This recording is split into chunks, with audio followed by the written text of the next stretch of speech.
Depois que eu publiquei o vídeo sobre voluntariado, a Verônica trouxe uma discussão sobre assistência e aquilo me ajudou a pensar também sobre esse conceito. E eu queria refletir aqui sobre ele, porque é um conceito que na Conscienciologia se fala que é muito importante, né? É fundamental fazer assistência, etc. e tal, né? Então eu quero mostrar o caminho que eu faço para criar uma definição, um conceito de assistência. Porque a gente fala às vezes assistência, assistência, assistência e parece que sabe o que está falando, mas as pessoas que estão falando nem sempre se entendem. E a primeira coisa que eu preciso alertar, e a conclusão que eu chego, é que é muito difícil a gente tentar falar de assistência em termos de exemplos, porque cada cultura vai ter as suas definições do que é bom, do que é fazer o bem.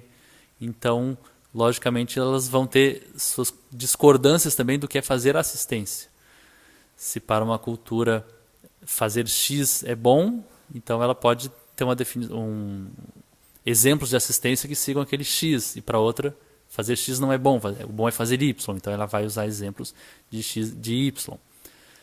Então eu vou trazer exemplos, mas você pode criar os exemplos que você ache melhor para seguir esse caminho de raciocínio que eu vou usar aqui e não se ater propriamente aos exemplos. Porque, por exemplo, você pode considerar que dar comida para alguém que esteja faminto é atender uma necessidade dessa pessoa, então é um ato de assistência. A outra pessoa mais mesquinha, ela leva os filhos e a família para a Disney todo ano e faz compras em Miami, mas ela diz, não pode dar comida para ele, senão ele vai ficar preguiçoso, morto de fome. Então tem pessoas que têm pensamento de tudo que é jeito, né? E outra pessoa pode dizer, não, o assistencial é dar aulas de Conscienciologia. Enfim, não me interessam os exemplos. Eu vou usar uns para desenvolver o argumento, mas o importante é você perceber a linha de raciocínio. Em primeiro lugar, a gente pode aceitar que existam gradações de assistência. Vamos dizer que, se a gente aceitar que dar um prato de comida para alguém faminto é um ato de assistência, então a gente pode aceitar que dar um meio prato pode ser uma assistência um pouco menor, ou pode ter uma comida mais nutritiva, outra menos nutritiva. Então, que podem existir assistências melhores e piores, né? Formas melhores ou menos melhores de se agir. Mesma coisa com uma aula de Conscienciologia. Você pode considerar que uma aula é melhor do que meia aula, ou pode ter uma aula bem dada, outra aula não muito bem dada. Ou seja, pode ser que a assistência tenha suas gradações. O fato dela ter gradações não serve para a gente usar exemplos como assim, a tal coisa é mais assistencial e assim esvaziar uma discussão sobre uma outra coisa que seria menos. A gente precisa encontrar um conceito, uma definição de assistência que abarque todas as formas. E aí eu começo a raciocinar assim, por exemplo, essa questão da pessoa estar faminta. Tem uma pessoa faminta e aí o dono de um restaurante vai lá e dá um prato de comida. Ele atendeu uma necessidade da pessoa. Vamos aceitar, para o fim da argumentação, que isso foi um ato de assistência. Essa doação também poderia ser de uma aula, então. Se você não gosta desse exemplo, usa o exemplo da aula. A pessoa não tinha dinheiro, mas o professor foi lá e deu uma aula para ele gratuitamente. Vamos aceitar que isso também possa ser um ato de assistência. Mas olha que interessante, isso pode nos dar a falsa impressão de que a assistência está na atividade prestada. Vamos ver um exemplo um pouquinho diferente. Essa mesma pessoa que estava faminta, ao invés de ela receber um prato de comida do dono do restaurante, ela recebeu um dinheiro de alguém que passava por ali, deu um dinheiro, e ela foi lá no restaurante comprar comida. Se a gente perguntar para a pessoa, nesse caso, quem que te ajudou? Ela vai dizer, quem me deu dinheiro. No primeiro caso, ela vai dizer, quem me ajudou foi o dono do restaurante que me deu a comida. No segundo, ela vai dizer, quem me ajudou foi a pessoa que me deu o dinheiro. E aí, com esse dinheiro, eu pude comprar comida. Olha que interessante, então. A assistência, ela não é propriamente a atividade prestada, mas sim a existência de uma segunda pessoa que agiu, interferiu para ajudar a suprir uma necessidade. A fome foi matada do mesmo jeito. Só que no primeiro exemplo, quem ajudou a pessoa a matar a fome foi o dono do restaurante. No segundo exemplo, quem ajudou a pessoa a matar a fome foi quem tinha o dinheiro e deu para ela. E a mesma coisa, você pode falar de uma aula, né? Se você acha, não, assistência é aula de Conscienciologia, então, no primeiro caso, quem fez a assistência foi a instituição que deu o curso gratuito. Num segundo caso, quem fez a assistência pode ter sido o pai que deu um dinheiro para a pessoa e assim ela pôde pagar o curso.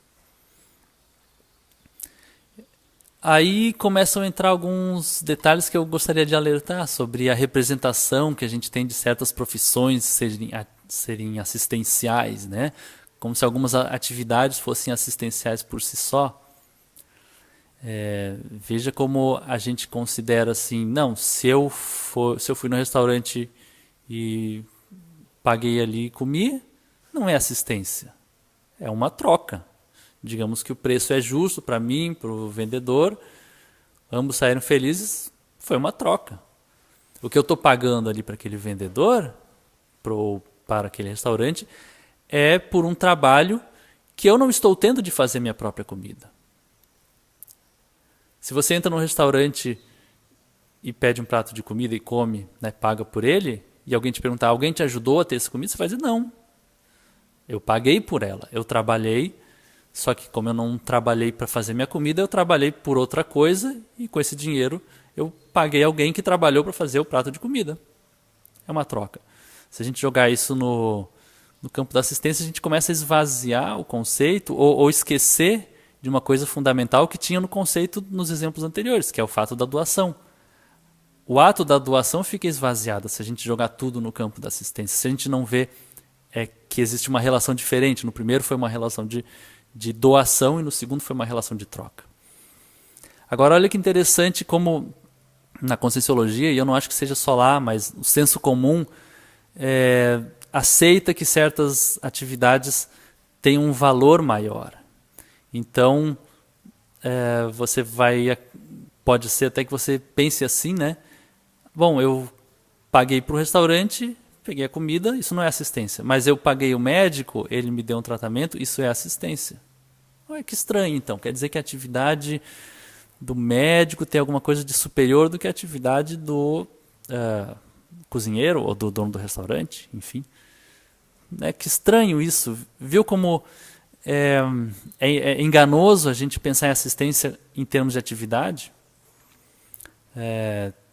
A diferença entre um médico que está dando um atendimento gratuito e um outro que está cobrando, eu acho que há.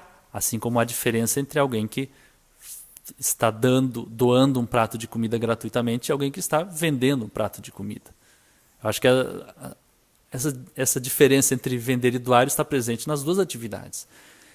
Então a gente se engana quando a gente considera que então uma atividade, por exemplo, a do médico, ou a do professor, ou a do psicólogo, que são categorias representadas como assistenciais na Conscienciologia, a gente se engana com isso. Não são assistenciais. Assistencial é o ato da doação, se for feito. Senão é um comércio, é um negócio, é uma troca, uma compra e venda, é um serviço, é uma atividade profissional, por melhor que seja.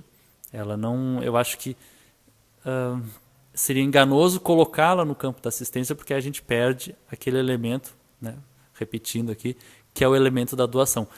É através desse raciocínio que eu chego nessa conclusão que uma boa definição para a assistência é a presença desse elemento doação, que é diferente de uma relação de troca, de uma relação de compra e venda.